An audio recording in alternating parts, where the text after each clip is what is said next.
Well, if you're thinking about getting a puppy and wonder what it's like and what's really involved, we've started a series of Skype chats with our associate producer, Wendy Herne, who's the proud new mum of Melody, a beautiful Cocker Spaniel. Now, we've got some video of Melody in this chat and more as she grows, and hopefully you can discover what it's really like to have a new puppy in the home.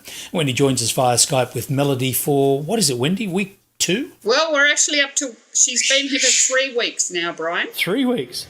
Yep, she's 11 weeks old. Yeah. And growing by the minute.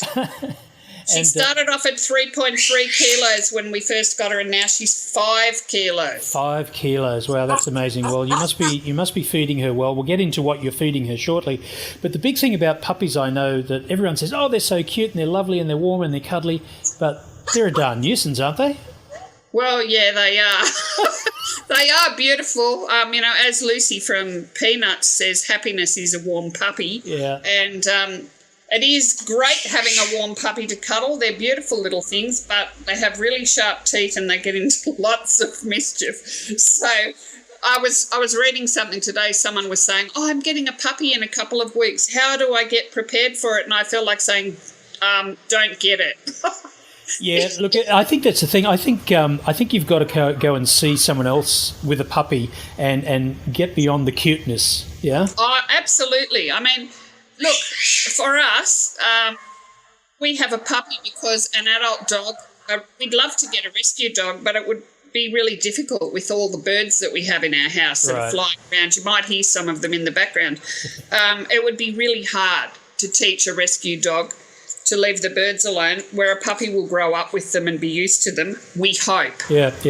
Look, we're having a bit of a look at some of the footage you've taken at your house there with Melody. Yep. And little things like, pulling on the grass. I mean, why does she eat the grass, the brand new grass? I have no idea. Puppies just love chewing everything. Everything goes in their mouth, and anything they can chew up, they will chew up. Yeah, she's chewing everything, So, we thought we had the house puppy proof. Yeah.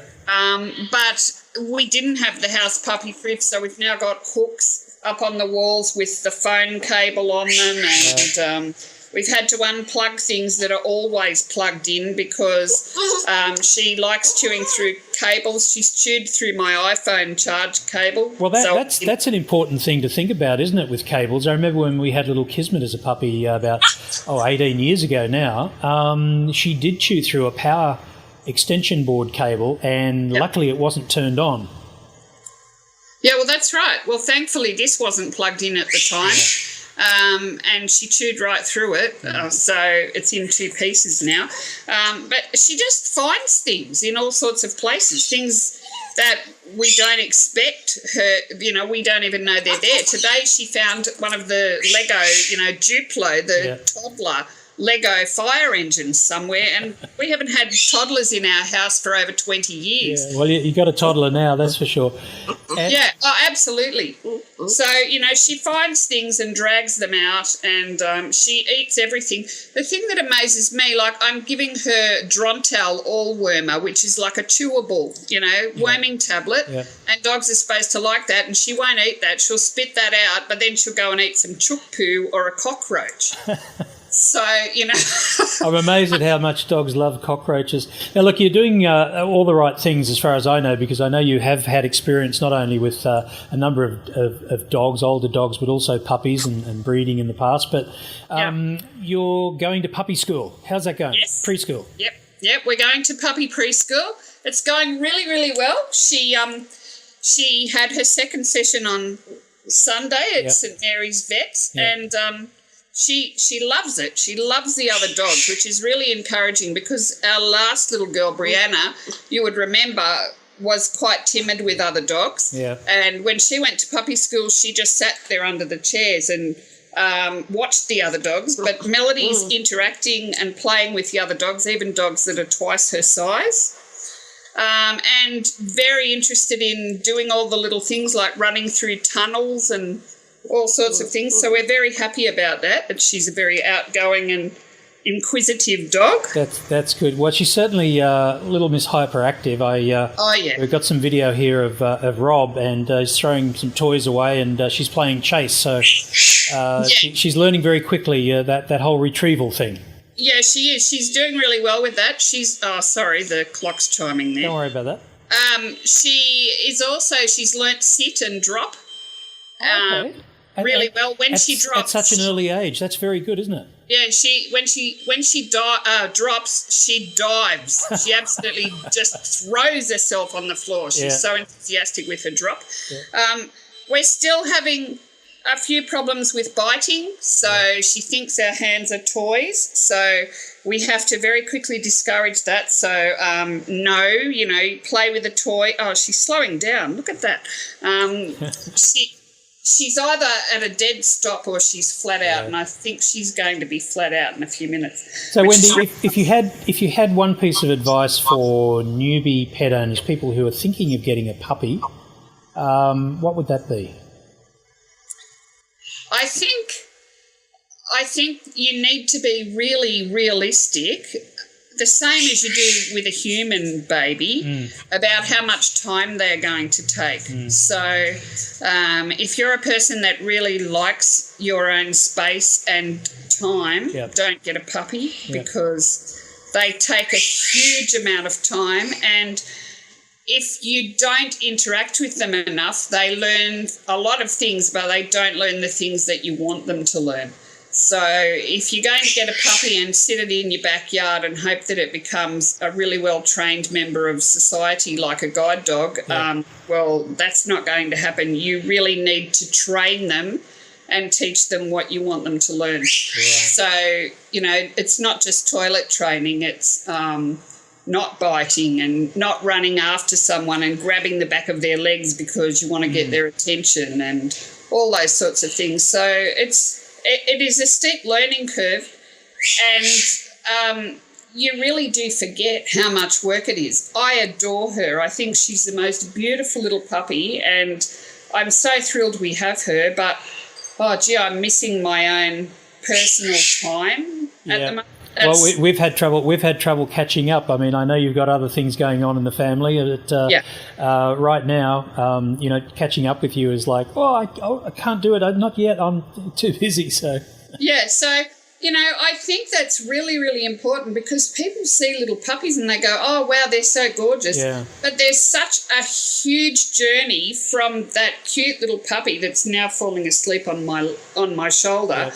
To the adult dog that is a good citizen and is safe to be around and all of those things. And if you don't have the time, you shouldn't get a puppy. So just one final question. If people want a dog but they don't want a puppy, what do you think is the best solution for that? How, they've never had a dog before, perhaps they've just gotten married, and often people, think, oh, well, let's get a little dog, and that'll be the start of our family. What should they do? There's a huge number of rescue dogs that are looking for new homes. And some of them are absolutely amazing. I mean, I have lots of friends and family who've taken rescue dogs, as you have yourselves, and they're amazing. As I said, the only reason we didn't get an adult dog was because we thought it would be unfair to expect the dog to leave our birds alone. But they're not just mutts. There are amazing, beautiful dogs. Some are crossbred, some are purebred dogs. There are rescue groups. There are particular breed rescue groups. Yeah. So if you think that you would like a particular breed of dog, and I can't really stress enough though, whatever dog you think you want, check some of those dogs out somewhere, even if you're going to get a rescue. Go and see some of the dogs as adults and see what you think, because the reality is very different sometimes from what you think it's going to be. But there are rescue groups for pretty much every breed of dog. If you contact a rescue group, they're all listed online. Do a Google search. Look for rescue dogs. Some of the rescue organisations have very talented people that really know a lot of breeds. Talk to people and try some of the dogs. before you take one home. Fair See enough. what you think. Sounds like good advice. Look, I suppose it's easy enough for we, in inverted commas, seasoned dog owners, but for newbie dog owners, it's a little bit difficult. We'll be doing some stories following some people that some friends of ours, in fact, that are looking for a new dog, and we'll actually show them this video. To get a puppy or not get a puppy. Yeah. I mean, look, if you look at her now, she's going to sleep and, this is wonderful. It's great sitting down cuddling a puppy. With There's mum. nothing nicer. But when she's going flat out, she's hard work. Absolutely. All right, Wendy. Well, thank you very much for telling us all about Melody and week 3 or so with her new life, with her new family. And she's wonderful, Brian. I would never give her away. So if anyone's thinking of asking for her, forget it. You can't have her. All righty. Until next time we meet, we'll find out a little bit more about Melody. I'd actually like to see some video of her doing the puppy classes, the puppy preschool classes. Sure. All right. Well, we're doing lots of agility at puppy preschool next week, so we'll get some of that for you. Excellent. All right. Thanks, Wendy.